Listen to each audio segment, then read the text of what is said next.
দই পটল সম্পূর্ণ একটা নিরামিষ রেসিপি।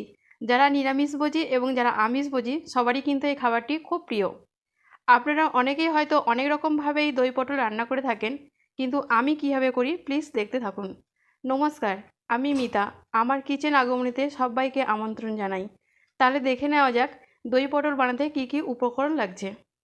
পটল, পোস্ত, কাজু, আমন্ড বাটা, ধনে জিরে বাটা, দারচিনি, এলাচ, লবঙ্গ, কালো জিরে, নুন, আদা বাটা, চিনি, সাদা তেল, ঘি, টক দই, কাশ্মীরি লঙ্কার গুঁড়ো, হলুদ গুঁড়ো, লঙ্কা বাটা। কিছু পটল কেটে নিয়েছি। পটলগুলোর পুরো কিন্তু ছাল আমি ছাড়াইনি, কিছু কিছু ছাল রেখে দিয়েছি। আপনারা চাইলে কিন্তু এটা পুরো চেঁচেও নিতে পারেন। পটলগুলো দুদিকে এরকম করে কেটে নিয়েছি দেখুন। এবার আমি এর মধ্যে দিয়ে দেবো হাফ চামচ নুন। নুনটা দিয়ে আমি পটলও খুব ভালো করে মেখে নেব। মেখে নেওয়ার পর এটা আমি 5 মিনিটের জন্য রেখে দেবো। দই পটল রান্না করার জন্য আমি গ্যাসটা অন করে কড়াইটা বসিয়ে দিয়েছি। কড়াইটা গরম হয়ে গেছে, আমি এবার গ্যাসের ফ্লেমটা মিডিয়ামে রাখবো।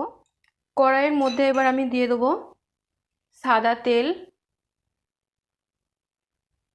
তেলটা গরম হয়ে গেছে, এবার এর মধ্যে আমি নুন মাখিয়ে পটলগুলো তেলের মধ্যে এক এক করে দিয়ে ভেজে নেব।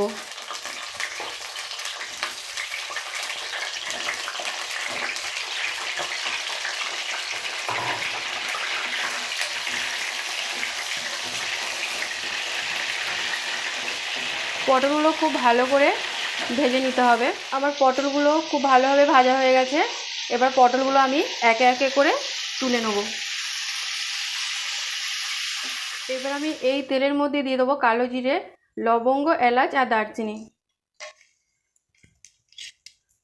এবার এটা হালকা একটু ভেজে নেবো যতক্ষণ না এর একটা সুন্দর গন্ধ বেরোয়। এবার এর মধ্যে দিয়ে দেবো আদা বাটা, কাঁচা লঙ্কা বাটা, ধনে জিরে বাটা,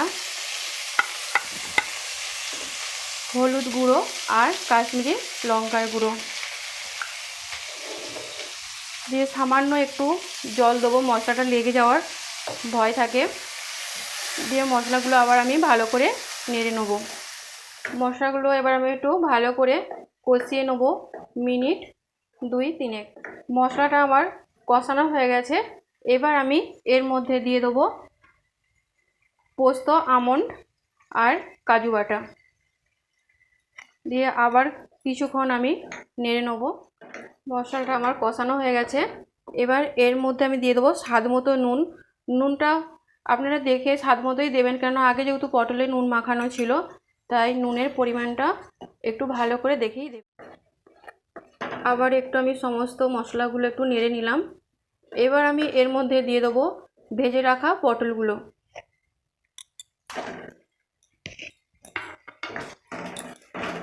আবার আমি সমস্ত কিছু ভালো করে নেড়ে নেব। পটলটা দিয়ে এবার একটু ভালো করে এবার কষিয়ে নেব মিনিট 2-3। পটলটা আমার ভালো করে কষানো হয়ে গেছে। এবার আমি এর মধ্যে দিয়ে দেবো ফেটিয়ে রাখা টক দইটা। টক দইটা আপনারা খুব ভালো করে ফেটিয়ে নেবেন। দিয়ে আবার আমি সব কিছু নেড়ে নেব। এখন কিন্তু আপনারা গ্যাসের ফ্লেমটা একবারে কমিয়ে দেবেন, যেহেতু টক দই দেওয়া হয়েছে। কেটে যাওয়ারও ভয় থাকে, নিচে লেগে যাওয়ারও ভয় থাকে, তাই গ্যাসের ফ্লেমটা কমিয়ে এটা ভালো করে আবার একটু মিনিট 2-3 কষিয়ে নেবেন। ভালো করে এটা কষানো হয়ে গেছে, দেখুন কি সুন্দর এবার তেল বেরিয়ে গেছে। এবার আমি এর মধ্যে দিয়ে দেবো সামান্য পরিমাণ জল। জল খুব অল্পই আমি দেবো। জলটা দেওয়া হয়ে গেলে আবার আমি সব কিছু ভালো করে নেড়ে নেব। এবার দিয়ে দেবো স্বাদ মতো চিনি। যেহেতু নিরামিষ রান্না, চিনি দিলে একটু ভালো হয়। চিনিটা দিয়ে দেওয়ার পরে আমি আবার সব কিছু ভালো করে নেড়ে নেব। এবার এটা আমি চাপা দিয়ে রাখবো 5 মিনিটের জন্য। 5 মিনিট পরে আমি ফিরে এলাম, ঢাকনাটা খুলে নিলাম। সমস্ত কিছু আমি একটু নেড়ে নিলাম। আমার দই পটল পুরোপুরি রেডি।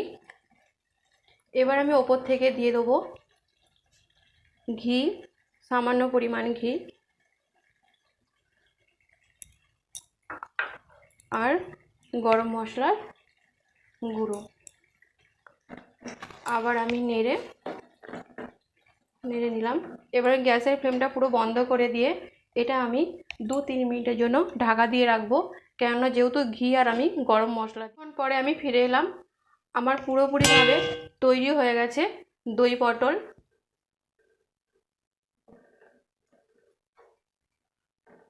চলুন তাহলে এটা পরিবেশন করা যাক। এই দই পটল রুটি, পরোটা, লুচি, পোলাও, গরম ভাতের সঙ্গে পরিবেশন করলে ভালো লাগবে। আপনারা আমার দই পটল রেসিপিটি খুব সহজ পদ্ধতিতে দেখলেন, তাছাড়া খেতেও খুব সুস্বাদু হয়। আশা করি আপনাদের এই রেসিপিটি ভালো লেগেছে। আমার চ্যানেলটি সাবস্ক্রাইব করে আমার পাশে থাকুন, আর নতুন নতুন ভিডিও পাওয়ার জন্য বেল আইকনটি অন করুন। আজ তাহলে এই পর্যন্ত, আবার হাজির হব অন্য কোনো রেসিপি নিয়ে। ভালো থাকুন, ধন্যবাদ।